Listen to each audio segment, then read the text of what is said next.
Speaking of one of the best films of the year, the next one is an animated one, and that's Spider-Man Across the Spider-Verse. Yes. So that comes out very soon. Comes out next month, very early Yeah. next month. I think three and a bit weeks away.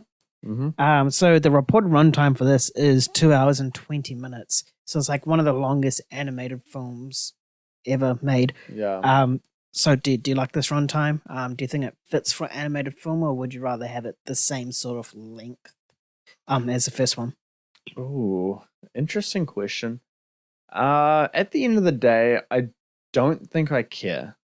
As long as the movie's good. I don't think having it as a live action or an animated version really makes much of a difference if the story is good.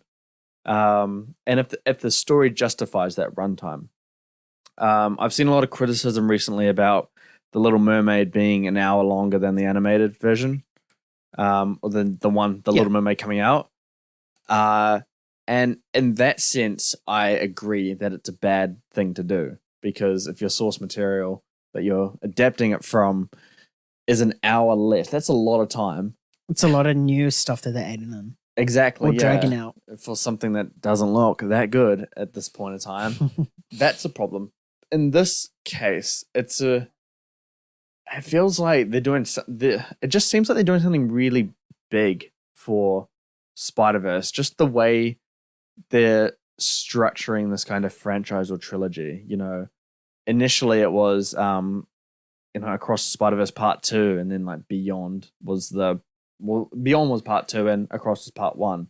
Yeah. So it's meant to be like some massive conjoined story, and it really seems like the directors are really going all out for this. So if those initial reports of how this was meant to be Part 1 and the next one next year, it comes out next year, by the way. Beyond. Oh, does it? Oh, fuck, I thought it's 2025. Yeah, so that's why it's a Part 1, Part 2 kind of situation. If they got that in place, then they've written it at the same time, and they kind of made it at the same time as well. So that's a massive endeavor, and I think it would justify a 2 hour, 20-minute runtime. Yeah.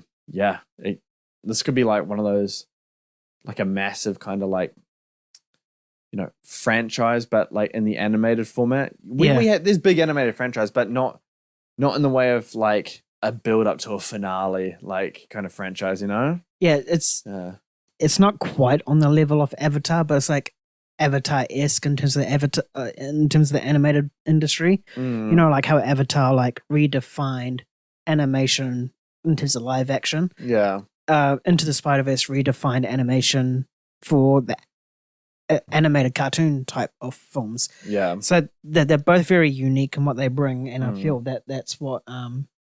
Sorry to cut you off, by the way. You're right. I need a drink. But I feel that's what this vision of the whole Spider-Verse thing is just redefining the genre of animation, and it's clearly shown. Like when Avatar came out, the big craze back then was 3D, and fucking every single film, whether it warranted or not, was in goddamn 3D. Yeah. And thank God it's pretty much fucked off now. And in this one, we have that sort of like comic book sort of arty sort of style. Not many, like, your Disneys and your Pixars, they haven't jumped aboard on this. Yeah. But DreamWorks is one, and they do it pretty well. Yeah. As well. Just the different kind of art styles and animated stuff. Yeah. Yeah. I mean, that kind of topic's very interesting. If these Spider-Verse movies are trying to show what animation can be, and if they can operate on the same kind of level of live action movies, I think that would be a very interesting narrative. Yeah. Because animated movies are looked at as just like standalone, haha, funny, cutesy, colorful things. You don't look at any animated like trilogy and be like, wow, it's one of the best trilogies of all time. Obviously, you got stuff like How to Train Your Dragon, Kung Fu Panda. They're good, but they're not like regarded as like Dark Knight trilogy or anything like that. Yeah. But yeah, no, I just looked it up. Beyond the Spider-Verse comes out in March next year. So, less than a year. Yeah, I think that these two movies are going to be big, and I would imagine Beyond the Spider-Verse has a similar runtime. I just know I have faith in the writers, the directors, to really pull something special out, and they're not going to have a long runtime for the sake of it. That's true. Yeah. Yeah. I sort of wish this probably will never happen. It probably is a dumb idea, but imagine if the there's no post credit scene except for one, and it's just a trailer for Beyond. Oh, right, yeah. So similar to what Captain America did, how it had that little teaser for the Avengers. Oh, yeah, it did. Yeah. I wonder if they'll go that route, or if they'll just let Across the Spider-Verse simmer, so to speak, and then a couple months down the line, bang, here's Beyond the Spider-Verse's trailer. Get ready for the next 6 months because it's coming out then. Yeah, you could really do. You don't have to stop the Spider-Verse train as soon as Across the Spider-Verse comes out. So yeah, it's gonna be exciting. The box office tracking, at the moment is around like 80 to 100 million opening. That's really good for an animated film. That's crazy. Considering the first Spider-Verse movie made 186 million first weekend. total. Oh, total For domestic, yeah. Oh. So people love Spider-Verse, and it looks like it's going to have a massive uptake in its opening weekend. And it's also capitalizing on that Spider-Man sort of craze at the moment.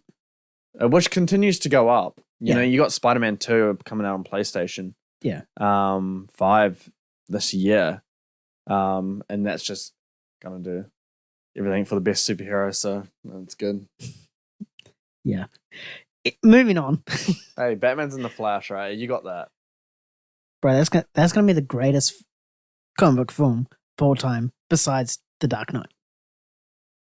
No, Dark Knight Rises. Moving on.